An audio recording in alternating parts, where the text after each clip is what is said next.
Houston. Houston, we have a problem. DJ Apollo has landed. I repeat, DJ Apollo has landed.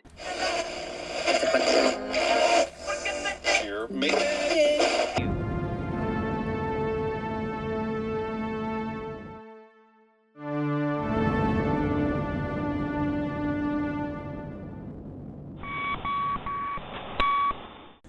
Hello, fellow listeners. You are listening to the Tales of Music and Film podcast.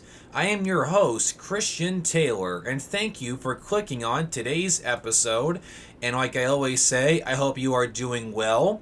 I hope your lives are going fantastic, and I hope you're really living a very excellent life. And I hope you get some joy today by listening to this episode. And from the bottom of my heart, I say thank you for supporting my show and for listening to my content. Now, we have a very exciting movie that we are going to talk about today as the Tales of Music and Film Horror Marathon continues. We are already almost about the halfway point through the month of October, and spooky season is in full effect. Now, before we get to the movie that I will be discussing with you today, I thought I would just take a minute to update you guys about what's been going on since you last heard from me. Now, to address the elephant in the room, yes, I did not upload last week because I had a rough last couple of weeks. Things just didn't really work out for me. Life kind of took a nosedive a little bit for the last couple of weeks. Like, work got really stressful. I was working a lot, barely any free time. And things just weren't, I was just having a lot of trouble in the work field. And it was taking a huge toll on me. Like, I was super burnt out from working all the time. And it was just taking a huge toll on me. So I was talking with my parents about it. My mom told me, how about you just take a break and relax? So I took her up on that advice, and I decided not to upload last week, and it was a good thing. I don't think you guys would have wanted to hear, from me during that time. I just wasn't in a really good spot. But everything is back to normal now. I am back to 100%, good shape. Good, positive mindset. I was just at a low point for a little bit there. We all go through that. Life's going to have its ups and downs, but things are good now, and I'm beyond happy about it. So that's been going on, and I wanted to talk about something right quick. Just to let everybody know, we did have the premiere for the short film that I worked on. A Mother's Sacrifice is the name of it. It was a small film mini-movie that I worked on with my great friend, Caitlin Davis, who you guys know about. She's been on the show before.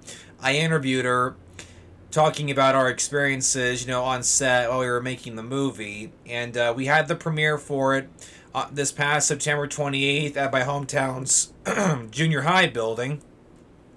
And the premiere it was a dream come true. It was a very exciting experience. We, Caitlin, me, and one of our actresses, her name's Isabella, the three of us were the three attendees representing the movie. We ended up doing 2 Q&A sessions. Then we had the premiere of the movie, and it was a great event. We had an absolute blast. I'll never forget that event for the rest of my life. And then we all went out to my town's Mexican restaurant to eat afterwards, and it was a great night. It was much needed. I really felt like I really moved up in the world. It was a great, great time. And literally that night, not long after I got home, we actually ended up winning our first award because our movie was picked up by 3 different film festivals. The first one was a Chicago Film Festival. The other 2, two others. There was a festival in London that picked it up. Then there was another one in France that picked it up, which I think is very exciting that our movie is reaching like that range. Like that is like. I just think it's so crazy that our movie is going like this far, It's crazy that, France and London, I never would have thought that, It's insane. But the Chicago Horror Film Festival happened the same night we were having our premiere. And I remember getting home, getting on Facebook, and one of the first things I see is that Catlin won the award for first time director, and the trophy was so cool. It was a zombie hand with a skull sitting in it, with a plaque with a little, with the little gold square on it with Catlin's name. It was super cool, well deserved. If anyone earned that award, Catlin is the one. She earned that, and I was so honored and proud of her for winning that. She deserved it. And it was so cool that we got our first win. Now, I don't know when the London and France festivals are going to be happening. I don't know when. But it's very exciting. I think it's just so cool that our movie is reaching this range of people. It's great. I am loving it. So that's been going on, and it was just a great memory that I'll never forget for the rest of my life. So that happened. And I've just been working consistently. I am a full-time substitute teacher. I've been working every single day. There's a town close to mine where I started working in its district as a substitute teacher, and they've been calling me in every single day to sub. So there's never a slow day in my life. I'm always on the move.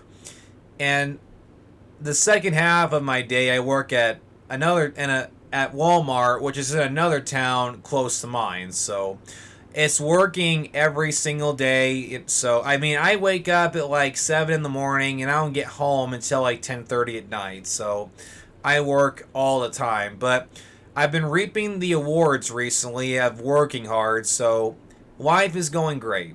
I'm working a lot, but that's okay with me. I have to work hard. You have to earn it. If you want to make progress, you got to work hard and earn it. So that's my little tip of advice for you today.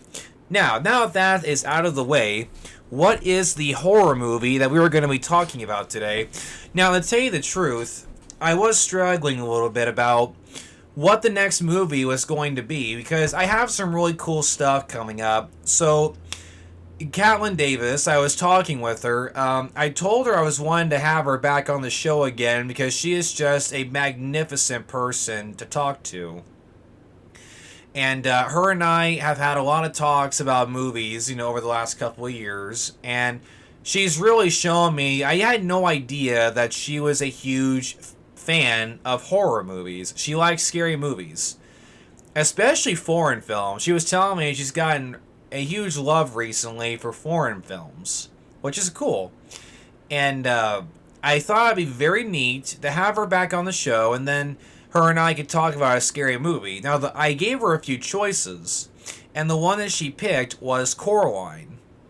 She loves that movie, and I think that'd be a fun one to cover, because I haven't really done an animated film or stop-motion movie on the show before. And the movie is currently celebrating its 15th anniversary, so I think that would be a very fun one to do. So I'm planning on maybe potentially doing it sometime next week. I'm not sure yet, but we will do it. I'm just not sure when. Catlin lives a very, very busy life just like me, so it's hard to... her and I have both been having trouble recently trying to find free time in our schedules to do other things besides work. But she's super excited about it. She really wants to do it. And that's going to be a very fun episode. So I got that one coming up. I was planning on hopefully soon doing an episode with my great friend Erica Matthews. And I was wanting to interview her about the process she does of working with young kids who are on the spectrum, and how she uses music to open up their minds. That was something I was really wanting to interview her about, and I think that would be a very excellent episode as well. So those are ones I'm very excited to do, because my favorite thing to do on this show, which I haven't gotten to do too much of recently, is really interviewing someone. I love doing that, so I will be getting more guests on hopefully soon. But I was struggling today about what movie to cover. And, it's funny. I was just randomly working at Walmart, and then this movie just popped into my head out of nowhere. And I was thinking, you know what? Yeah, that'd be a great one to cover. So the movie we're going to be talking about today is Carrie, the original version from 1976. Now, I watched this movie for the very first time last year with my buddy KB. He's a great friend of mine. And I like to invite him over to the house sometimes. Him and I will watch some scary movies. He's a huge horror fan like me, so him and I both watched this together. It was both our first time watching this, and I thought it was a great movie. I really do. Now there's currently 3 versions of Carrie. You have the 1976 version, then you have another version came out in the early 90s, 1992, I believe. And then we have version number 3 that came out back in 2013. And we are going to be talking about the original version from 1976. Now, I want to start by saying I think that this movie has aged extremely well. I think the movie may be more relevant now than it was, almost 50 years ago. This movie has a lot of elements in it that we are still dealing with to this very day. Like bullying, for example, abusive parents, being a big outcast, and your actions have consequences. Like, these life lessons people are still struggling with to this very day in the modern world. Like, these life lessons, I'm telling you, I think they're way more relevant now than they were back in 1976. And I think this film does a very good job of representing these problems and just showing you, like what bullying does when you don't have a good support system, how a person can only take so much before they snap. Like this film does a great job showing you just how horrible bullying is and how horrible it is, like, not having a good support system. Like, it does not hold back, man. This movie just does not hold back in showing you just how bad life can be for some people, It's sad. It really, really is. And this movie is based off of a novel written by Stephen King, and this was his very first book. So on April 5th, 1974, Stephen King, a Maine high school teacher who had been working on evenings and weekends, saw his first full-length novel, Carrie, published. The release by the Doubleday & Co. becomes a bestseller and inspires a movie of the same name. And I think from what I've heard, the movie has been adapted very well. I believe a lot of people have said that the 1976 version does a good job of adapting the story. I haven't read the book personally. I haven't read anything by Stephen King, but I will say that the movie is really, really good. If you haven't seen it, I highly recommend you add it to your horror film marathon for this year's Halloween. And I believe so. I want to start going through some of the things that really caught my eye about this movie. And one of the things is, I believe that this was brilliantly made. And the story really makes you think about a lot of things as a well-crafted film should, It really makes you think, right? It teaches you something. And that's what movies should do. Good ones, anyway. You should be able to learn something from it. I think movies should be used as a learning tool. Like me, so many things about life and history I learned, from watching these pictures. And I think that a well-crafted film should lead the viewer. Like, when they're walking out that theater, they should be thinking about something. That's what I believe. And I believe that Carrie is one of my favorite characters in horror films because of, how tragic her turn to evil is. Guys, I'm telling you, watching all the horrible things that Carrie, our main protagonist, all the horrible things that she goes throughout this movie, I just wanted to teleport myself into the movie and give her a hug. That big brother side of me, I wanted to help her so bad, It's just the constant bullying, the resentment from her mom, and the abuse from her mom, It's just she has no support system at all from anybody. And watching her turn to evil, it's so sad because she fought so hard to be a good person, but no one would give her a chance, you know? It was just so sad to watch, guys. Like, this is not a happy movie. It's just not. Like, this movie is actually very depressing, you know? Like, it's a sad movie, like, all the way through. Like, it's a rough watch. It really is. Like, it's not a fun movie. But yeah, Carrie is definitely, like, one of my favorite, like, you know, horror film protagonists. Just because how tragic her story is and how, you know, she's a victim. She is 100% a victim in this whole thing. Now, the prom scene. Now, I want to talk about this for a second because I think if I had to do like a top 10 like favorite scenes in horror movies, the prom scene from Carrie is definitely on the list. I mean, this scene has been, you know, it's been carried out through pop culture for many, many years. Like, it is a staple, to say the least. Like, everybody knows about it. I'm pretty sure people who haven't even seen the movie know about it, you know? Like, it's a very iconic sequence. And I want to make this crystal clear. I want to say that I do not condone at all what Carrie does in that sequence. So, the prom scene basically boils down to the fact Carrie just snaps. She had enough. And I'm going to go through the story here in a minute, but Carrie has abilities.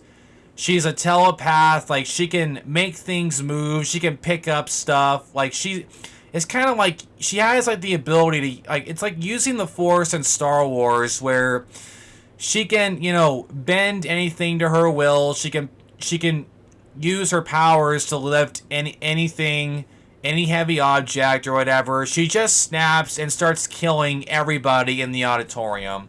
She literally burns the school to the ground, or it sure feels like it. And I do not condone at all what she does here. But I will say that during this whole sequence, I have to be honest with you guys, I was not feeling too bad about what happened to the students. It was horrible and extremely wrong. But I was on Carrie's side like the entire movie. I mean, this movie is showing you like these kids were so horrible and mean to her. It's like, okay, you want me to be the monster? Fine. You know, like, she tried, man. She tried so hard. None of them gave her a chance, okay? And this scene is supposed to be a representation of your actions have consequences. This is what bullying does. You're going to turn that person into something you're not. A person can only take so much before they break, and that's what this scene is showing you. This is what bullying does to someone. If it's done enough to someone, they snap. They become something else. It's horrible. I hate bullying. I hate it with a burning passion, and it needs to stop. But during this whole sequence, when Carrie is just mowing down everybody in that room, I was on her side. It was hard for me to feel bad for some of these kids, especially now the 1976 version. So the prom sequence, it's done a little differently in all three versions of the movie, where in the 1976 version, Carrie's anger kind of basically takes over her mind to the point where she's not thinking straight, because what leads to her snapping is that this small group of teenagers pulled a prank on her by putting this bucket of pig's blood on the ceiling. They purposely had her win, you know, prom queen. She's on stage, you know, getting the little hat they put on her head. Then they pull the string, and the bucket dumps the blood all over her. And she looks around, and everybody in the audience is laughing at her. And when this happened, this is when she snaps. Now, in the 76 version, she's kind of like hallucinating them laughing. Whether the kids were actually laughing at her or not, we're not 100% sure. But the anger takes over, and she just goes on autopilot, and then she just starts mowing everybody down with her powers. She does not hold back at all. And I believe in the early 90s adaptation, she loses control of her powers and and her powers take her over, and they start killing the kids. Like, she didn't want to do it, but her powers are doing it on their own. Like, she lost control. She couldn't control it because of her anger. But then, this is my favorite version. The 2013 version did something a little different that I actually really enjoyed. So I have not watched the 2013 version of Carrie. I've seen some of it. And I actually did like a lot how they changed things a little bit in the prom sequence for that movie.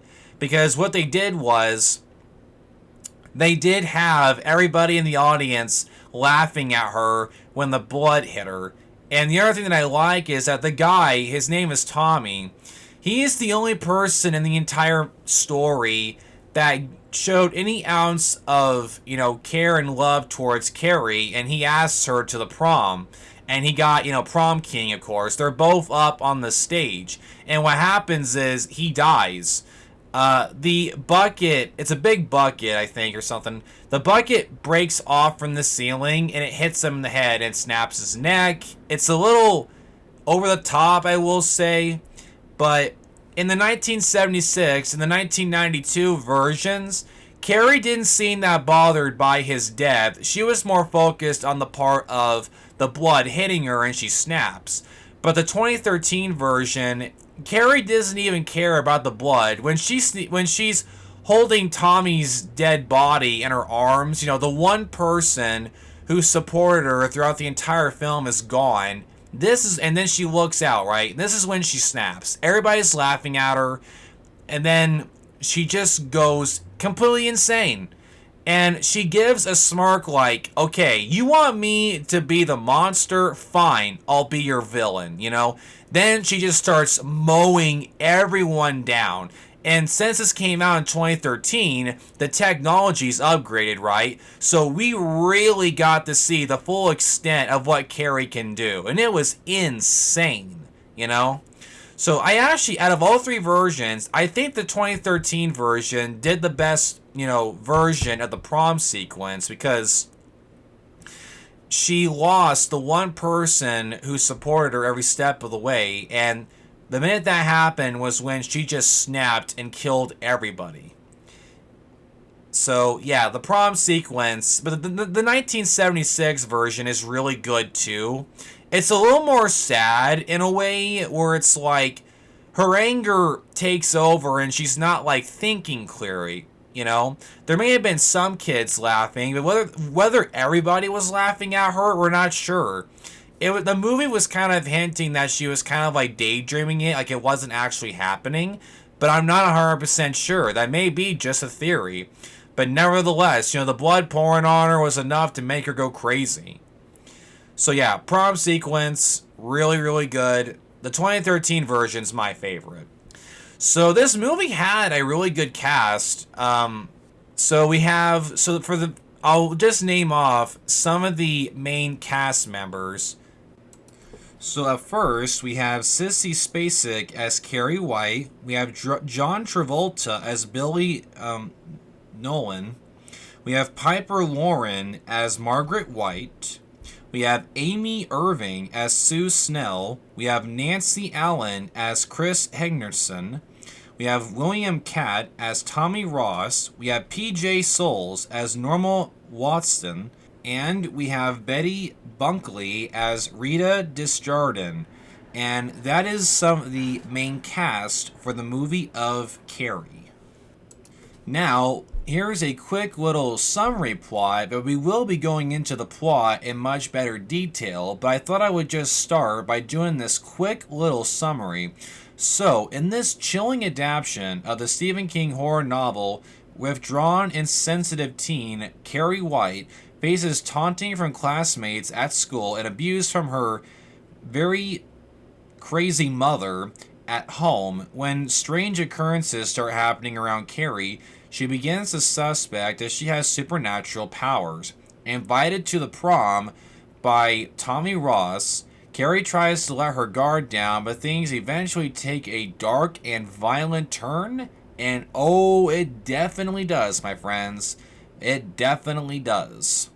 So, Carrie was released on November 3rd, 1976. The movie was directed by Brian De Palma. Story, of course, was written by Stephen King. The movie was distributed by Metro-Goldwyn-Mayer United Artists. And, of course, the movie is adapted from the book Carrie. The budget for the 1976 version of Carrie was $1.8 million, and the movie went on to gross $33.8 million, so it was a very successful movie. It wasn't, I don't know, like, by 70s standards, I'm not sure if, like, 33 million, I feel like back then that would have been a pretty good financial success for the 70s, you know? So I think this movie was definitely a winner. It definitely made its money back and some more, and that's good. So now we're going to be taking more of a deeper dive into the plot here. So the notes continue.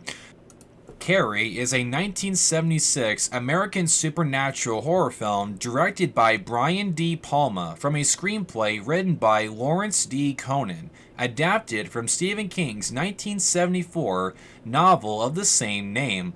The film stars Sissy Spacek as Carrie White, a shy teenage girl who is constantly mocked and bullied at her school. The film also features Piper Lauren, Amy Irving, Nancy Allen, William Catt, P.J. Souls, and Betty Bunkley and John Travolta in supporting roles. It is the first film in the Carrie franchise.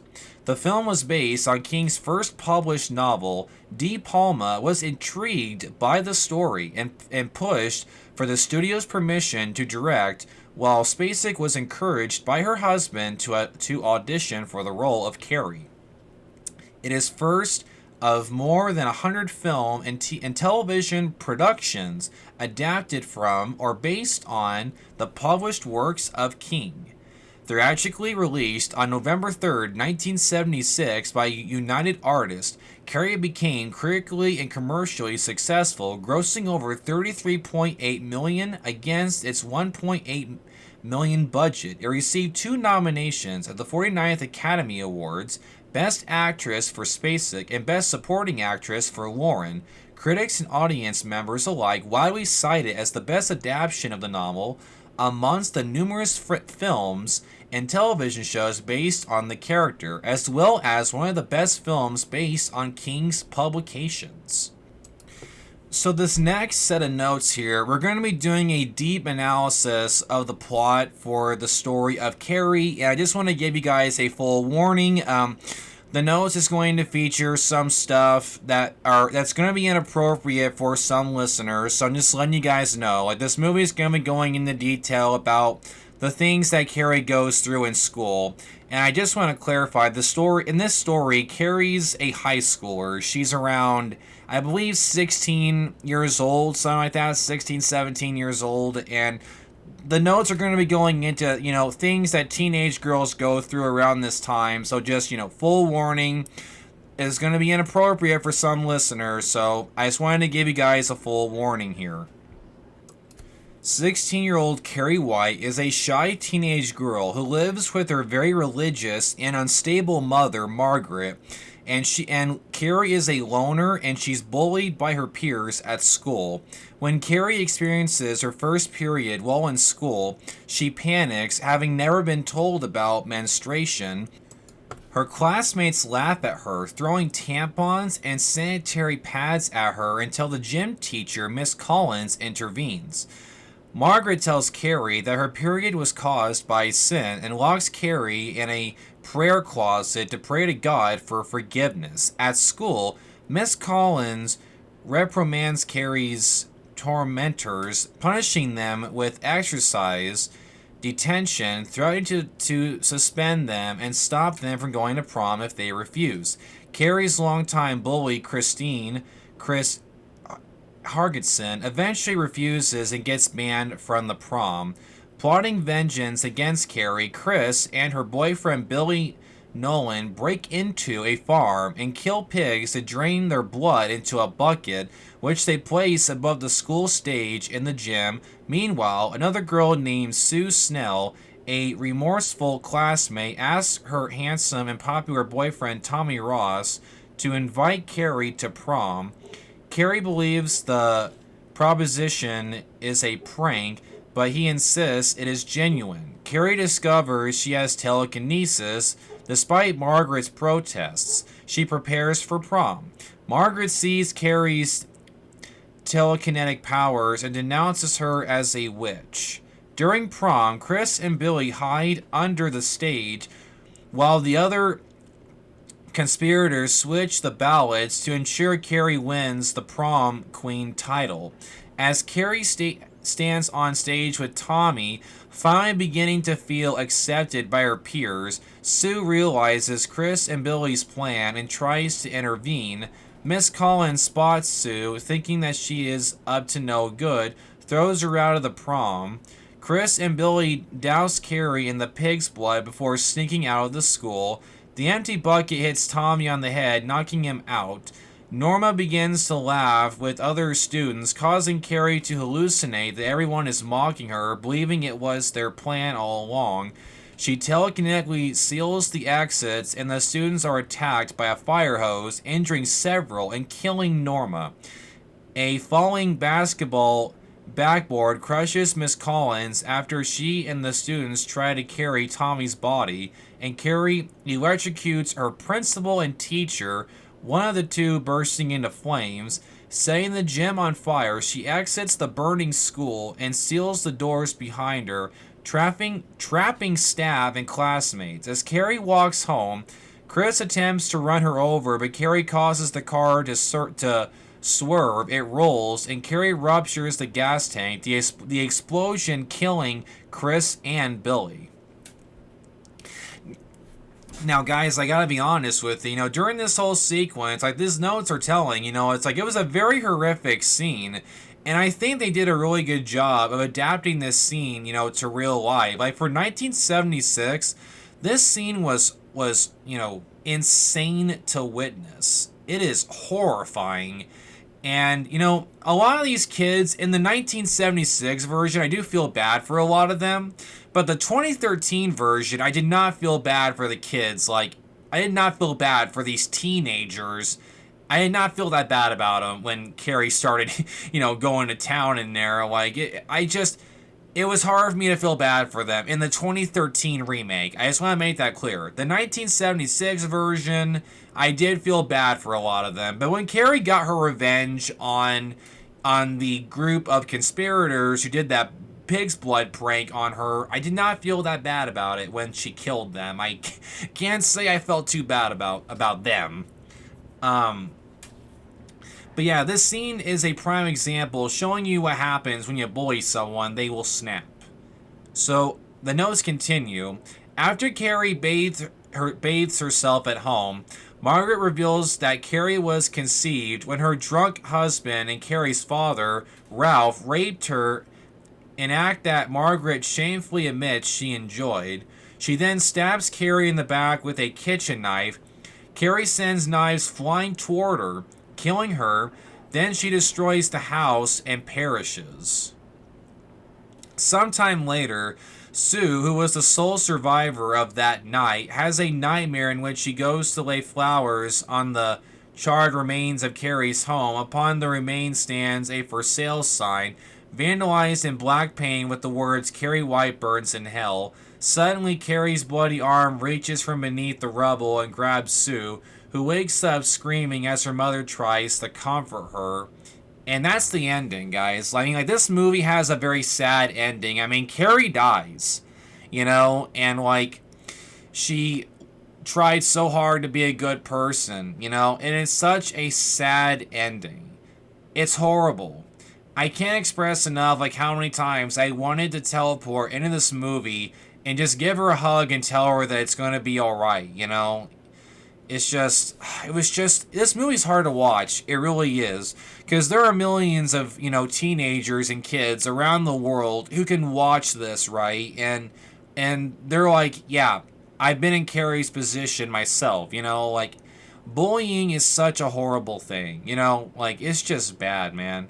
It is such a sad story, and Carrie is a straight-up victim. You know, she didn't want to hurt anyone. It's just she got pushed to her breaking point. You know, it's a horrible thing to watch. There's nothing good from it. You know. But, you know, it was a prime example of, you know, mess around. Like, when these teenagers did that prank, you know, your actions have consequences. Number two, prime example of this scene, the words, you know, mess around and find out. Like, that is the prom sequence in a nutshell. So what was the development for Carrie like? So Carrie was the first Stephen King novel to be published, and it was the first to be adapted into a feature film. During an interview in 2010, King said he was 26 years old at the time and was paid just $2,500 for the film rights, but added that he was fortunate to have this happen to his first book. De Palma told Cinefantastic in an interview in 1977, he says, "I read the book. It was suggested to me by a writer friend of mine. A writer friend of his, Stephen King, had written it. I guess this was almost 2 years ago, which was 1975. I liked it a lot and proceeded to call my agent to find out who owned it. I found out that nobody had bought it yet. A lot of studios were considering it, so I called around to some of the people I knew and said it was a terrific book and I'm very interested in doing it. Then nothing happened for, I guess, 6 months." Lawrence D. Conan was hired as a screenwriter and produced the first draft, which had closely followed the novel's intentions. United Artists accepted the second draft but allocated De Palma a budget of only $1.6 million, a small amount considering the popularity of horror films at the time. The budget eventually rose to $1.8 million. Certain script scenes were omitted from the final version, mainly due to financial limitations. So, I don't know. So, I'm pretty sure, you know, back then, like, $1.8 million, I mean, that's a good budget for a 70s movie, but I mean, I think they were very fortunate to get that kind of budget, you know, for a horror movie, because, you know, this came out, you know, 2 years before the original Halloween was released. I think once we hit the second half of the 70s, that was when, like, very good, like, scary movies were starting to come out, you know? But, you know, 2 years later after this, you know, Halloween came out, and it just showed you, you know, hey, you don't need a very high budget, you know, to make a good movie. If you have enough passion and love for your heart for this project, you know, if you have, you know, a good enough money to do the bare minimum, you'd be surprised at what you can accomplish, you know? So I think for this movie to have, you know, a $1.8 million budget, I mean, I think that's considerably high for a 70s horror movie, you know, but nonetheless, I think they used their budget perfectly. I think all the effects in this movie hold up extremely well. I mean, there was never any points, for me anyway, watching this movie and thinking, oh my gosh, this looks so horrible and fake. I thought everything in this holds up extremely well. I really mean that, you know? This movie has aged like fine wine. I really think so. But I think it's very crazy, you know, to think about that, you know, nobody was really... It just seems to me that nobody was really taking a whole lot of interest in adapting Carrie into a movie. And De Palma's like, you know, he got in on that offer as fast as possible. He's like, hey, I'll do it, you know? Like, you could tell he was very determined to make this movie, you know, ASAP, you know, like, well, the book's popular. Kind of reminds me of when Steven Spielberg decided to direct Jaws, you know, like, not long after the book was released, and it was imperative that they got the movie ready to go while the book is still popular. You know, that's very important. So yeah, that was very interesting. So now the next set of notes here, we're going to be getting into some of the notes here about the casting of this movie and how Sissy Spacek landed the lead role. So many young actresses auditioned for the role of Carrie, including an actress named Malene Griffith. Sissy Spacek was persuaded by her husband, whose name is Jack Fisk, to audition for the main role. Fisk then convinced De Palma to let her audition, and she read for all the parts. De Palma's first choice for the role of Carrie was Betsy Slade, who received good notices from her role in the 1974 film titled Our Time.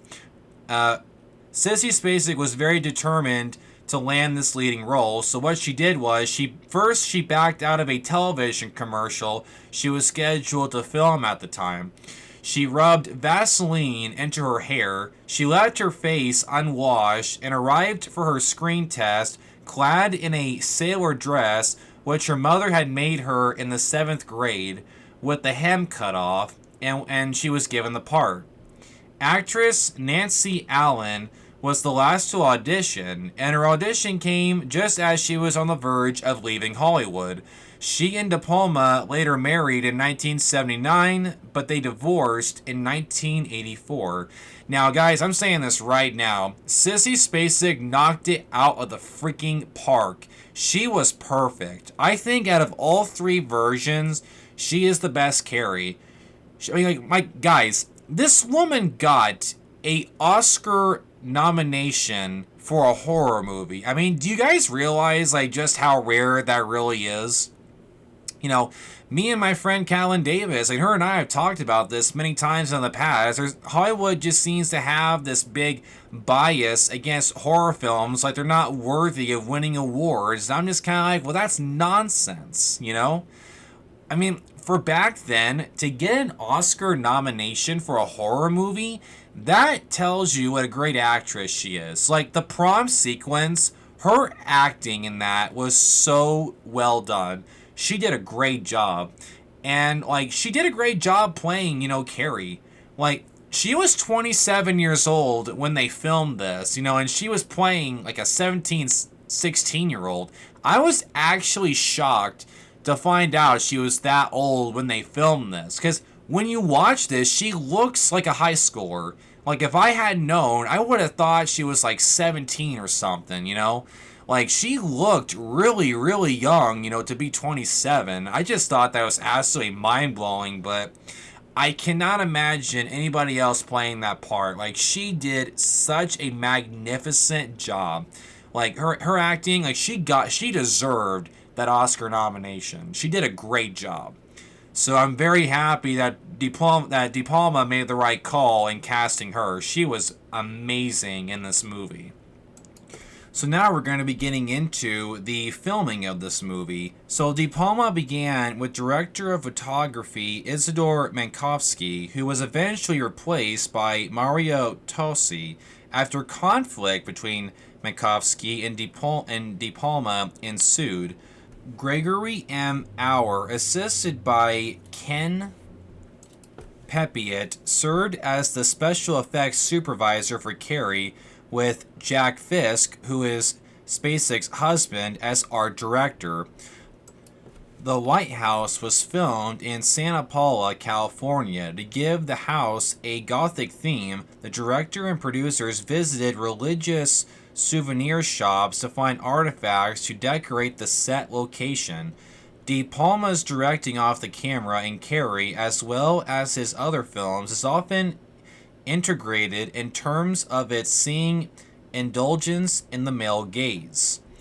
While scenes such as the opening, in which the camera surveys an array of naked adult girls, can be justified as representational of the film's themes of female development, it is most accurately perceived as a disturbingly pornographic introduction to a story that is unfortunately in the most of its context constructed by the male point of view, despite its centering on the female developmental experience. Now, I just want to go on a little side note here. So yeah, Carrie opens up with a shower sequence with her and her classmates showering after PE, and the camera does this where the camera goes through the shower and we see all the different girls, showering, they're completely naked. We see everything, and these are all, probably early, mid, late 20-year-olds playing high schoolers, but watching this sequence, I gotta be honest, guys, I was very uncomfortable throughout the entire thing. It's just kind of And it really made me realize, like, guys, if you go back and watch, like, any movies from the 70s, like, the 70s were very hell-bent on having nudity in their movies, especially with women, you know? There is a lot of nudity in 70s films, and I think it's only gotten worse, you know, from that point, you know? Like, personally, I don't think nudity should be in movies for men or women. I think it's very gross. You know, like, I think there are other ways of conveying characters making love, for example, without the viewer having to physically see them do it. You know, like, I think that it's gross, and I think movies today have way too many explicit scenes in them. Like, there's too much of it. I've actually been considering potentially doing an episode talking about the subject of there is just too much sexual content in today's films. There's way too much of it. Like, guys, I've watched some movies that had sex scenes that were, in my opinion, they were just high definition pornographic material. Like, it just got ridiculous. Like, I'm just sitting there watching, like, okay, is this really necessary? Did we need this? No, we didn't. It's like, the way I look at it, why can't you just show them, like, laying in bed, like, they're clearly naked, but the sheets are over them, right? Like, just, like, kind of like, hey, oh, okay, they made love. There we go. Like, we don't need to visually see it. You know what I mean? There is just way too much of it. I'm sure, you know, teenagers are like, oh my gosh, you know, this is great. But me, as a responsible young adult, I am watching this. I'm just like, this is not good. This should not be in the movie. Like, sexual content, in my opinion, it's just gotten way out of control. And I think it's affecting society a lot more than people realize. Like, you know, pornographic material, it is bad, guys. It is really, really bad. And I personally think it's affecting our society a lot more. So I've been thinking about maybe doing an episode, just kind of going into more detail about this. Just going through the negative impacts that pornographic material and sexual scenes do to someone. It's just not good. I don't think it's good for teenagers to see. I don't think so. But again, that is just my opinion. I think sexual content's gotten way out of control. And I really do think it was the 70s that really made it skyrocket in, you know, quote, popularity. Because, like I said, there are so many movies that I've watched from the 70s that had nudity in it. And that was when it really got, you know, really big. I mean, I think nudity I think it started getting bigger, like, towards, like, the mid-late 60s, it seems like. And then, like, once the 70s hit, it just got more and more and more, you know, it got more, you know, normalized, if that's the word you want to use, but I don't think it's normal. But yeah, that whole opening sequence of all the girls showering, you know, it's just kind of like, you know, it's 100%, it was crafted, you know, for a, you know, male audience, if you will, and it was weird. It was very weird. And of course, we see, you know, Carrie have her period moment while she's showering. You know, it's just kind of like, did we need to see this? You know, as a male viewer, I was very uncomfortable. It's like, I don't want to see this. You know, like, you know, privacy. Like, come on. You know, I don't know. I just couldn't really make heads or tails. It's like, okay, did we need to see this? Personally, I don't think so.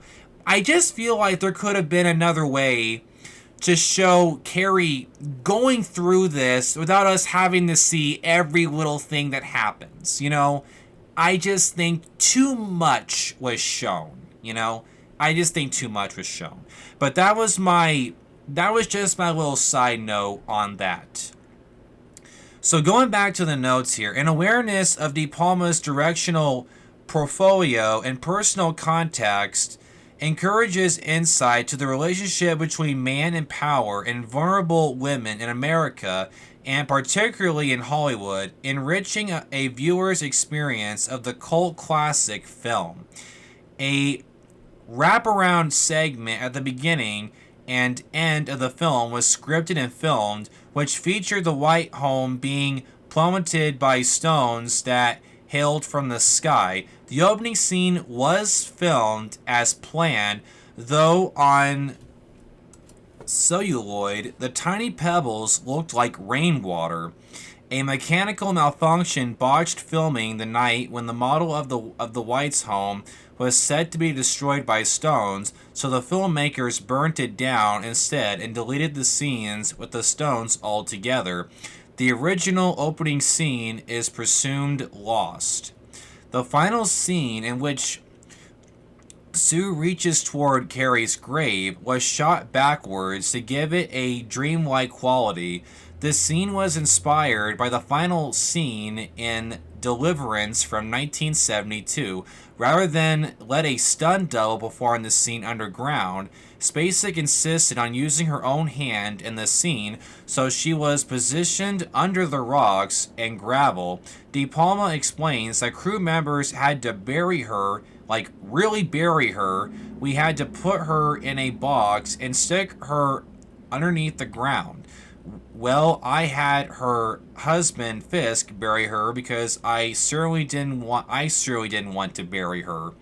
So I thought that was very crazy that, Sissy Spacek, took that extra step and went through all that, like, to make the scene the best it could possibly be. And I think it's just kind of funny that, the director asks her own husband, okay, can you bury her in the rock? Because I'm not doing it. I just kind of think that's funny. But that's very interesting, because this shows you, yet again, taking that extra step. So it looks like, the notes kind of go into about the original opening scene was lost due to some mechanical failures, But, so yeah, I guess it's just been presumably lost. But I think it all worked out in the end.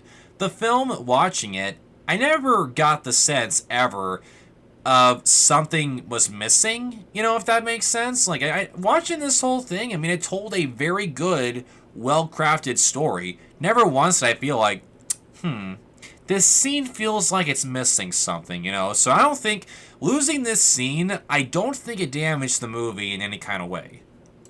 So now we're going to be getting into some of the notes here about how the music was composed. So the score for Carrie was composed by Pino Donaggio.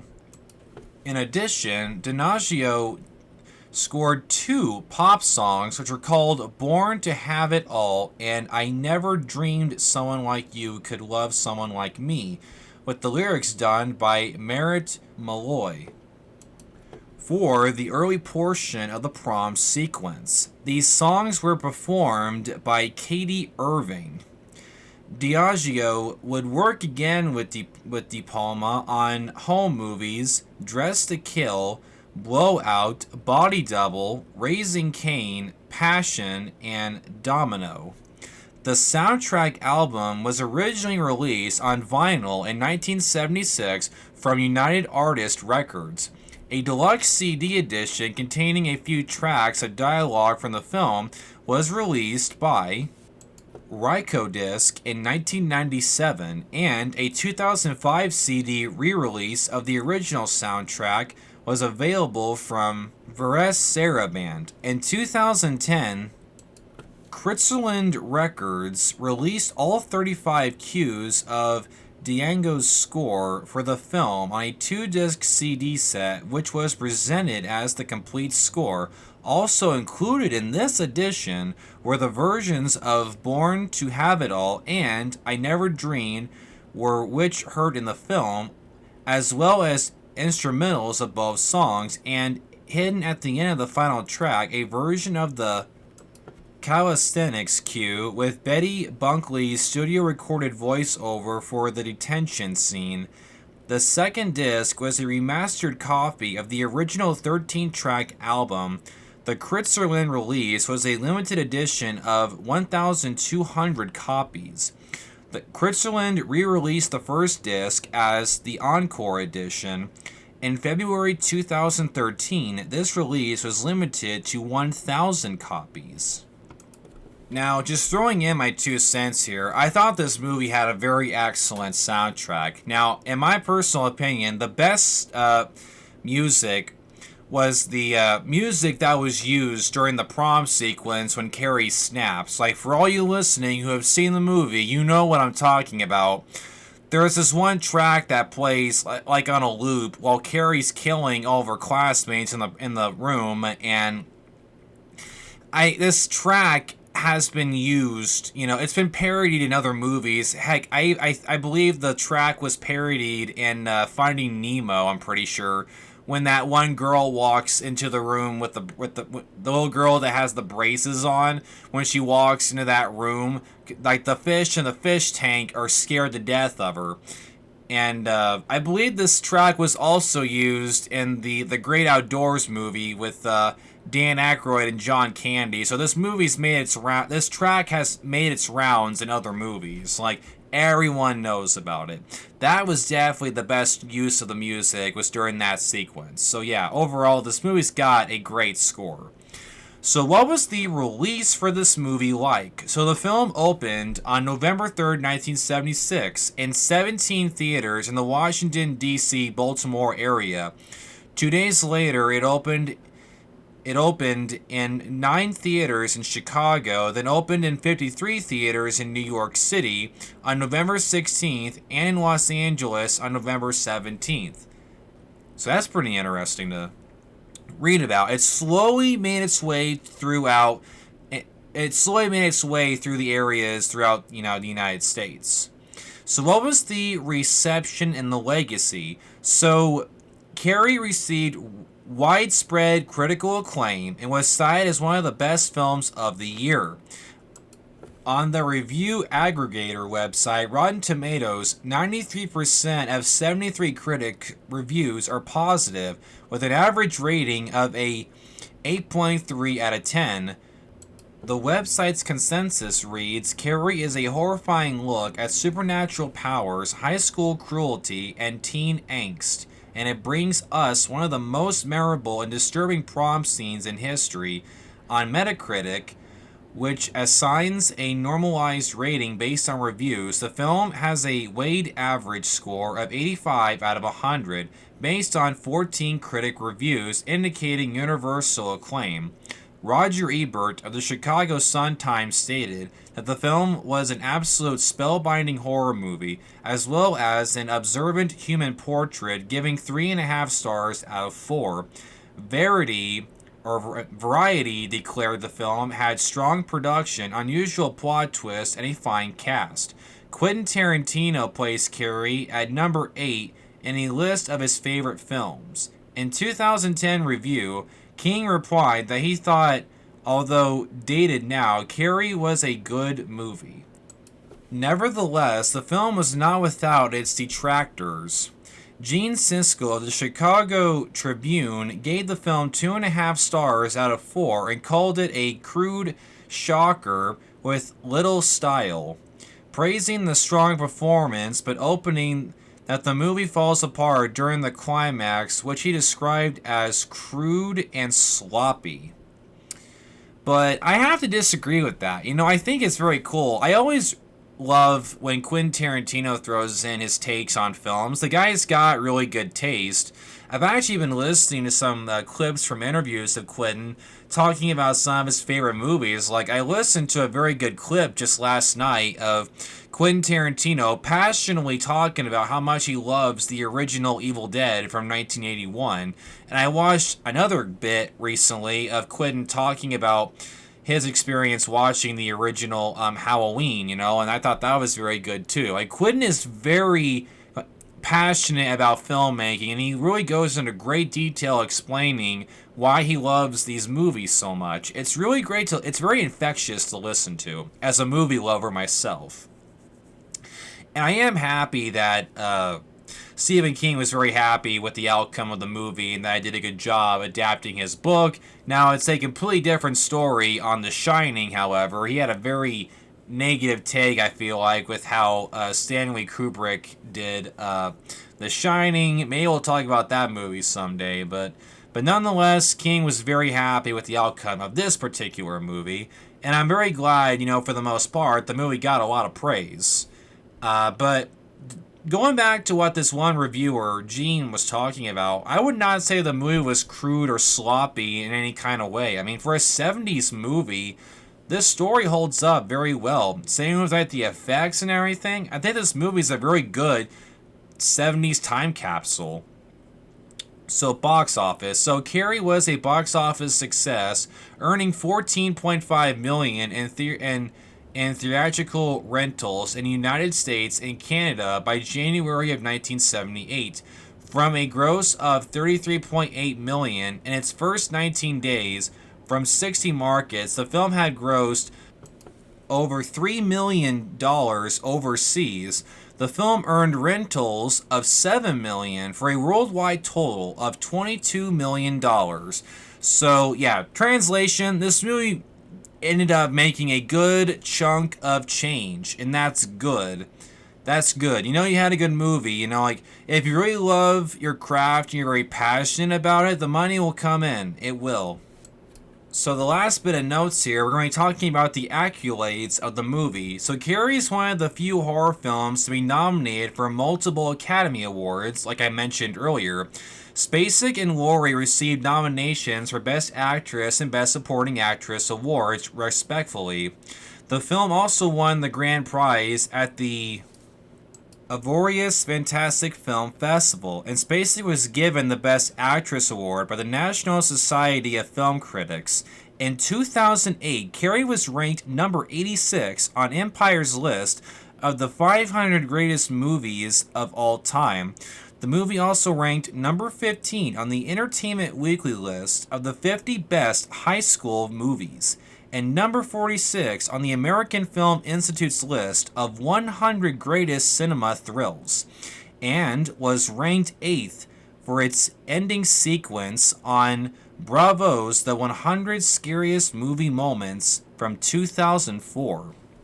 So this movie overall had a huge impact on pop culture, and it is a staple, and I thought it was really cool that, it still makes appearances in other scary movies. Like, there was a very brilliant moment in the original Scream when Billy Loomis reveals himself as the killer. He pretended to be killed, and he tasted the red stuff that was on his shirt, and he goes, "Corn syrup, used for pig's blood and Carrie." It's a nice little bit of film trivia for you, but it just shows you how impactful Carrie is and how it's still impacting scary movies to this very day. Like, I'm very convinced that a lot of scary movies set in high school now, I guarantee you a lot of filmmakers are taking some inspiration from the original Carrie film. It wouldn't surprise me in the slightest. But it was really cool getting to read through this and learning some very interesting things about how everything came into place, and this movie is fantastic. I mean, heck, when it gets to Halloween, I might have to rewatch it again. It's been a while. Like, I've only watched it once, and that was last year. Maybe I should give it another watch and see if I can notice some new things maybe I didn't catch the first time. But this is a great movie, guys. I think the original Carrie holds up extremely well, and it has a ton of life messages I think you guys should definitely watch and learn about. It's very important. I think this movie can do a good job of teaching young viewers why it's bad to bully, and that, if you have someone, bullying you, you need to find a good support system to help you, and if you're being abused by any family member, find someone who you trust, who you can open up to about it. Don't keep it a secret, This is bad. That is really bad, And someone will help you, I promise. And it's just, this movie just does not hold back in showing you how cruel life can be for people, And like I said, I think Carrie's one of the best well-written female leads I've ever seen in a scary movie. She was very sympathetic throughout the entire runtime, and there wasn't 1 second where I wanted to teleport into the movie and help her, And her turn to evil is very sad to watch, but again, mess around and find out. Actions have consequences. A person can only take so much before they snap. So, I hope you guys really enjoyed this recording. I think it was very cool that I got the opportunity to talk about the impact that this movie had. I think Carrie's a great horror movie, and I feel very honored that I was given this amazing opportunity to talk about it. Now, I have no idea what scary movie I'm going to review next, but the Halloween marathon will continue. And if you guys want to support me, I do have some social media platforms. I do have a Twitter page, a Facebook page, and a Snapchat page, which are all under Christian Taylor. So if you guys want to go and give me a follow, feel free to do so. My Instagram page, the photo is me and my great friend, Catelyn Davis. It's us dressed up, standing on the red carpet at the premiere for A Mother's Sacrifice, and I used that same photo for the cover photo on my Facebook page as well. I also have a Tales of Music and Film Facebook page that you can follow as well. Just be sure to look that up in the groups area. And lastly, for my Twitter page, the photo is me as sitting in a 50s car, and it's all black and white. So if you guys want to go ahead and give me a follow on any of those social media platforms, feel free to do so. But that is going to mark the end of this recording. I hope you guys enjoyed this. I hope you learned some awesome information. And I hope you really got some joy out of this. And I hope I added some, good joy to your day as well. So thank you for listening to this, and thank you for your amazing support. You have an excellent rest of your day. And until next time, my name is Christian Taylor, and you are listening to the Tales of Music and Film.